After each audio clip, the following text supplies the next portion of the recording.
para as suas mãos. Você sabia que elas podem indicar, por exemplo, excesso de consumo de açúcar ou de sal? E mais, elas podem até identificar a sua capacidade de se controlar emocionalmente. Mas como verificar isso? É o que nos conta o terapeuta Rama. Ele veio de Goiânia e vai fazer palestras gratuitas sobre o assunto aqui em Florianópolis. Bom dia. Bom dia, Márcia. Obrigada por ter vindo. Estamos aí para solucionar alguma situação nesse sentido das mãos. Pois é, como é que a gente, olhando para as mãos, pode verificar esse tipo de informação? A minha função, na realidade, eu venho justamente para mostrar às pessoas que há a possibilidade de elas próprias se conhecerem os próprios registros. A gente pode identificar isso através da quirologia, da quiromancia, da quirognose e a fisiognomonia, que estuda qualquer parte do nosso corpo, desde as proeminências, desde cor, então não tem nada de textura. Adivinhação? Claro que a necessidade não é essa e nosso objetivo também não é esse. A gente tem a intenção justamente de ensinar as pessoas a se conhecerem e a se observarem melhor, desde que Sócrates disse que o ideal é que se conheça melhor, não é isso? Por exemplo, excesso de açúcar e de sal na alimentação. Onde a gente verifica? Sim, o açúcar ele é hidratante. Então, na realidade, o que vai acontecer? Ele vai flexibilizar as articulações. O sal é desidratante.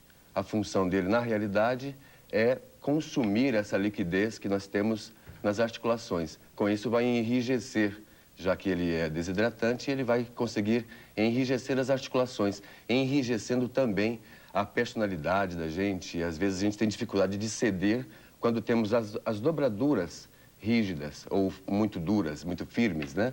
Então, quer dizer, isso mostra falta de jogo de cintura, por exemplo, se há excesso de sal na alimentação. Capacidade para se controlar emocionalmente, como é que a gente pode verificar? O controle emocional pode ser feito justamente com o controle da alimentação, desde que dentro dos próprios vegetais, que são passivos por natureza, nós não precisamos de correr atrás de um pé de alface para comê-lo, ele também não vai correr da gente.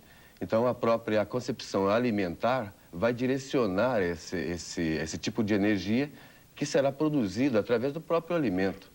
E com isso será revelado no nosso corpo. É claro que os registros estão mantidos e justamente na Bíblia consta uma referência interessante que diz que temos na mão um selo para que seja observado, né, que seja confirmado essas nossas vivências pela vida. Então, tudo que se vive registra nas mãos. O excesso de doce pode levar à depressão.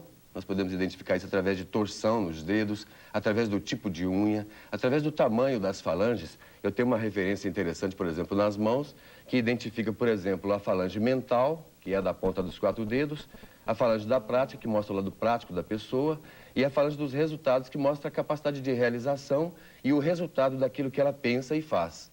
Basicamente, se faz de uma forma organizada.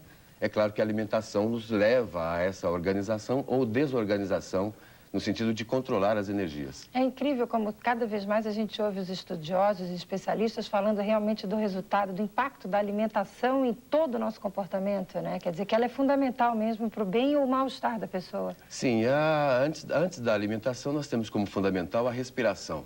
É muito importante a boa oxigenação, desde que os nossos órgãos não comem arroz com feijão.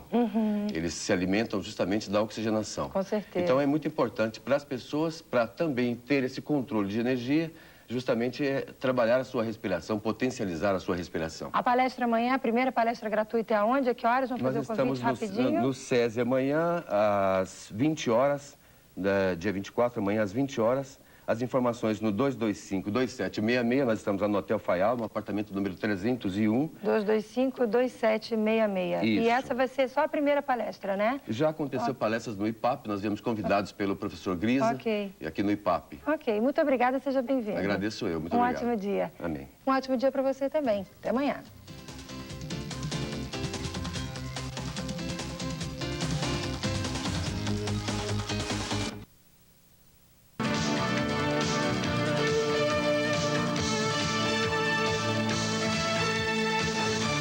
Bom dia.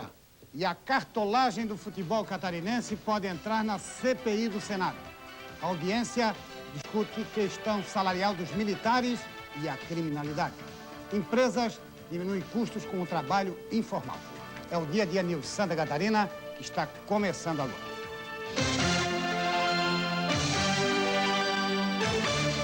Olha, se houver indícios ou alguma denúncia, o futebol de Santa Catarina vai entrar mesmo na pauta das investigações da CPI do Congresso Nacional.